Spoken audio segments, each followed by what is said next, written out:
Olá, meu caro aluno, seja muito bem-vindo à nossa terceira videoaula desse nosso assunto de estratégia empresarial. Como você já sabe, a gente já está aprofundando cada vez mais o nível de conhecimento para que a gente possa definir e entender melhor a nossa estratégia, né? Como é que a empresa atua, como é que a gente define estratégia, o nosso processo de criação da estratégia. Hoje, a gente vai falar de um assunto muito importante, né? Continuidade daquilo que nós falávamos na nossa última videoaula, né? Que está relacionado ao nosso ambiente interno, ou seja, a definição das nossas forças e fraquezas. Você está muito habituado, dentro de uma análise SWOT, a identificar isoladamente, né, oportunidades e ameaças como ambiente externo e forças e fraquezas como ambiente interno. E é muito comum, dentro do processo de construção da matriz SWOT, a gente sentar com os gerentes da companhia, os diretores da companhia, né, e promover aquilo que a gente conhece como brainstorm. Né? O brainstorm, a gente reúne todo mundo e todo mundo fala indiscriminadamente, a gente vai anotando até que a gente possa fazer um filtro dessas coisas. Né? Isso é muito importante, mas a gente precisa ter alguns critérios. Como a gente viu, né, na última videoaula, quando a gente vai falar de análise externa, a gente tem que entender o nosso micro e o nosso macro ambiente. Quais são as variáveis incontroláveis, quais são as variáveis que eu preciso entender, compreender e principalmente me planejar para enfrentá-las. Né? Isso é determinante no sucesso organizacional.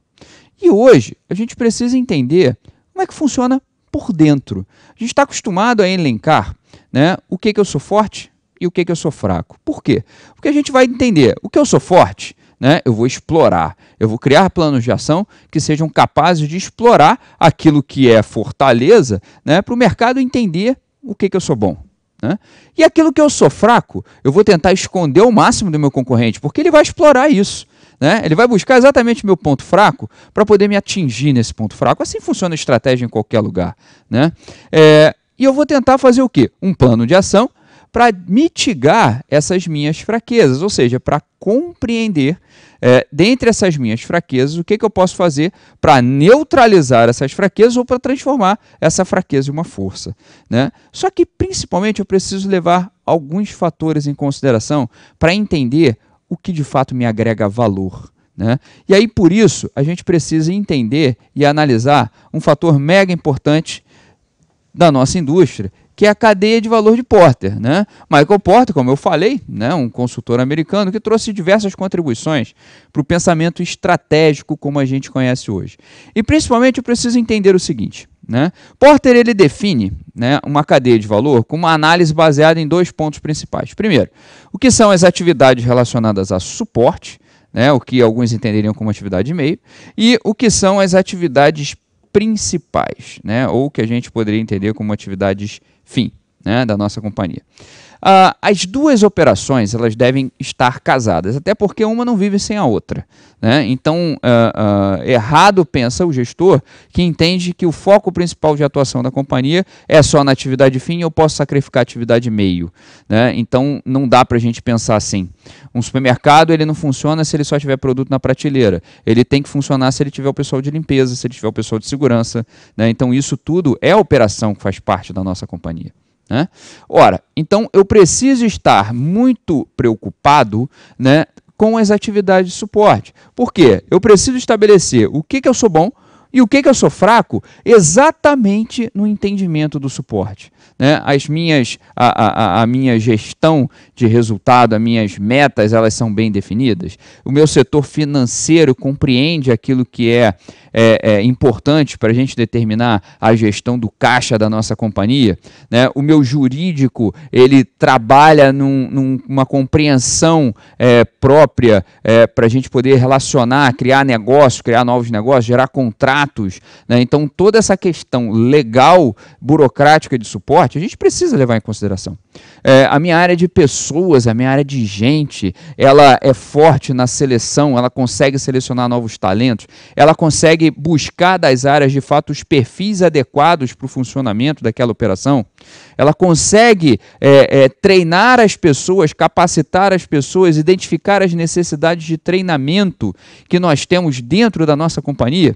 Né? Isso é mega importante para que a gente tenha qualificação de mão de obra. Né? Isso daqui é extremamente crucial por aquilo que nós começamos a falar, né? Como o nosso capital intelectual. Né? o nosso capital intelectual, ele é importante porque ele gera inovação. Se nós não tivermos essa inovação presente dentro da nossa companhia, né, nós não teremos vantagens competitivas. A nossa pesquisa e desenvolvimento, ela agrega valor para a companhia, leva em consideração as tecnologias existentes, né? O setor de suprimentos, né, a área de produção, consegue insumos a preços importantes, a preços que são competitivos, né? O controle desses suprimentos ele é crucial, ele é feito de maneira a que a operação somente tenha a aquisição daquilo que realmente é necessário, no momento que é necessário. Então, tudo isso faz parte do trabalho que a gente tem que compreender se a área de suporte, se as atividades de suporte, de fato geram valor, agregam diferenciais importantes para o negócio, né? Para quê? Sem isso daqui, sem as atividades de suporte, eu não consigo fazer funcionar bem as atividades principais, né? A logística de entrada, a logística de saída, as operações como um todo. A gente está falando isso aqui é uma cadeia de produção, né? A logística de entrada, a operação tem a ver com a transformação. Então isso aqui tudo é a produção. As vendas, o marketing, né? Se eu não tiver um canal de distribuição adequado, eu não vendo, né? Se o meu produto não chegar até o meu consumidor final, até o meu público-alvo, eu não vendo.